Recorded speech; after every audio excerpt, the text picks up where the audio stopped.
everybody, I thought I would do a video update. It's been a while since I've done a video, and every time I try to do the Carrying Bridge, there's a lot of information in there and it's turned into a novel, and I pick it up and I start typing and I edit it, and I just haven't had a chance to post it. It's been very busy, long week and a half, so wanted to give you this update. I'm coming to you with hair today.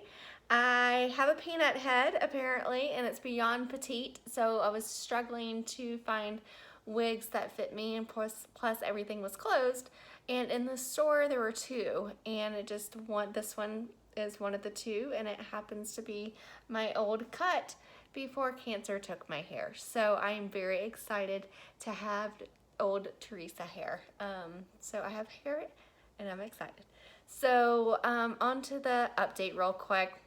I have chemo cough, and so I'm going to be coughing through the video. Bear with me through this. It's pretty sexy.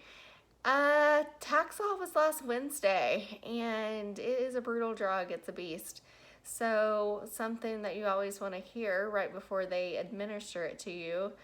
They gave me a vial this big of Benadryl. I don't know what the equivalent of how many Benadryl pills that is, but now I know that I can't overdose on Benadryl.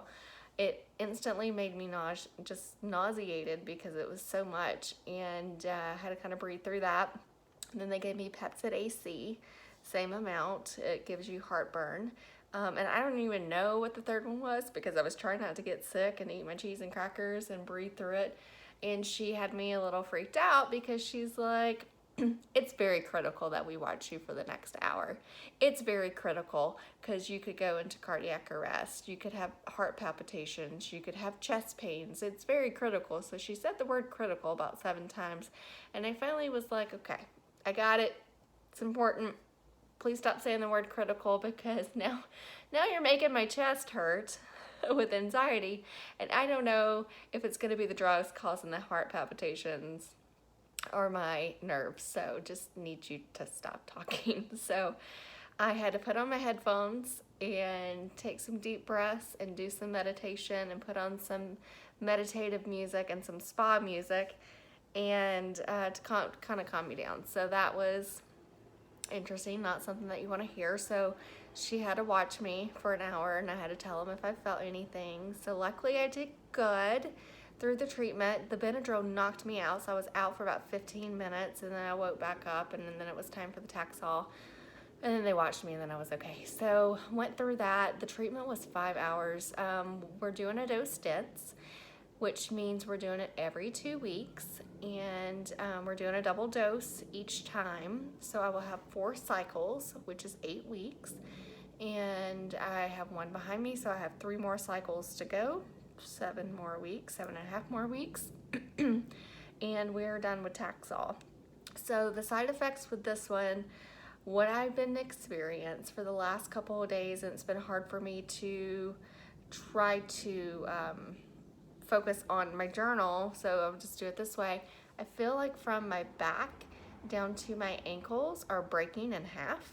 I feel like my bones are broken. There's a lot of bone pain going on. It's like having the flu on steroids with broken bones.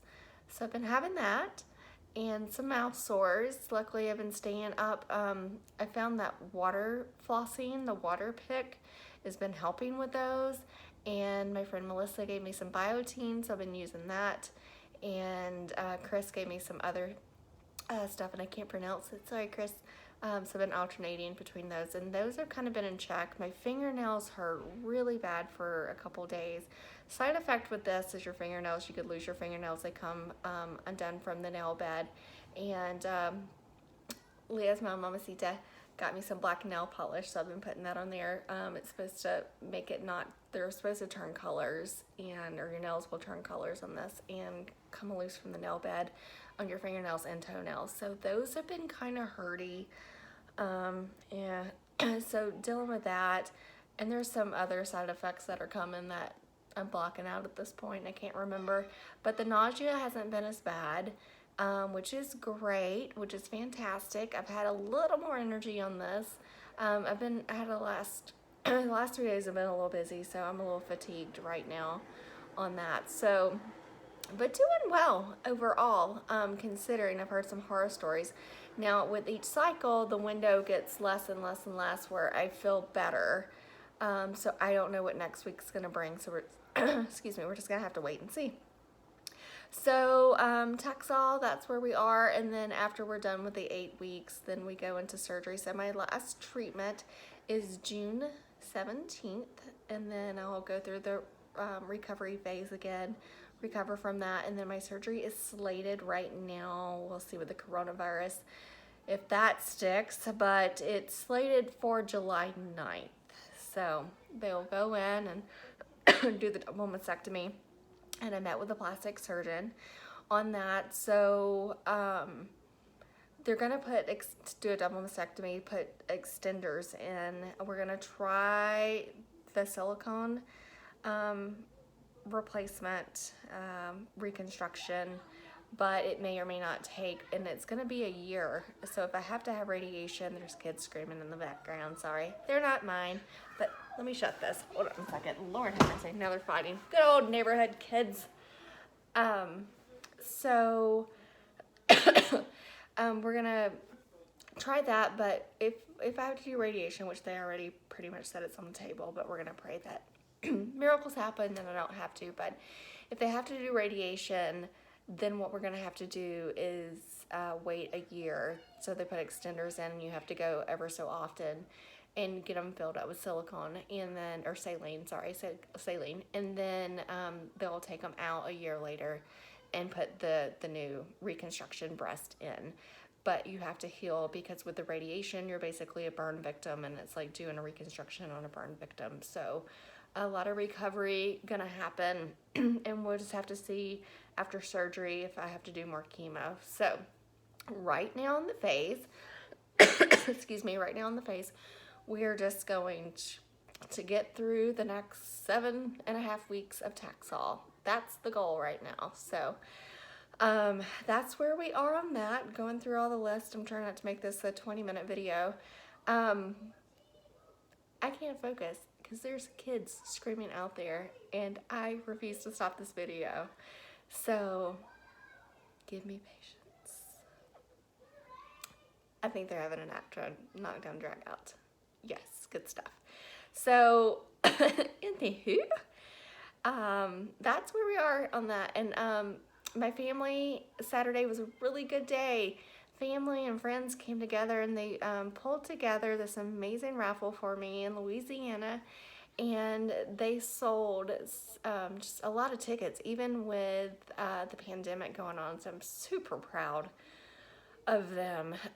It was so touching to be on. They rigged it to where I could be on FaceTime on a TV and be part of the raffle. So you may have saw it they did Facebook Live, and it was so sweet. So when they popped on, all the women had shirts that said "No one in this family fights alone," and I started boo-hooing, and then they went live. Y'all went live on me.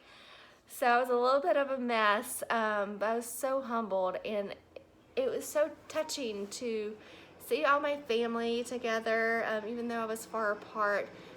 Even through this, I feel so close, and everybody's still reaching out through the pandemic and doing what they can to make sure I feel the love and I feel support. And they had my back, and I felt it all the way from 2,500 miles away. So I thank you so much from the bottom of my heart for pulling that together and supporting me and loving me and selling those tickets and doing the raffles, and everybody that donated and everybody that just reached out to support. Thank you. And it just, I can't express, I need to find a better word, because I just can't express how much that means to me. It really humbled me in this whole experience, because I'm not really one to ask for help ever. I've always been the girl that's had 3 or 4 jobs at once. And for people to step up and show their love and support, that they have my back and they're helping me fight this, I just want to sincerely, from the bottom of my heart, thank you so much. And I can't go down the whole list, but I love you guys so much, and I really, really appreciate it. This is not an easy journey. and it's definitely not easy in this freaking pandemic. And that adds a whole nother layer to stuff and stress and complications and obstacles. So just want you to know that I feel you, and I thank you for still being here for me. I know it's difficult. It's easy, out of sight, out of mind. You can't just come over and hang out or help like you wanted to, but you're helping as much as you can and sending cards and gifts and helping with the raffle, and everybody that donated to the GoFundMe. I just sincerely, from the bottom of my heart, want to thank each and every one of you so much. You just have meant the world to me. You've made such an impact. So thank you. Continue to keep me in your thoughts. I'm going to continue to kick this thing's butt over here and fight. But that's the update on what's going on. And I just wanted to give a personal thank you to each and every one of you that has thought about me and helped me and prayed for me and been there and reached out. Thank you so much. And I will update you soon, and we will get over this hurdle, and I will try to tune out these kids over here. So have a good night, everybody. Thanks. Love you.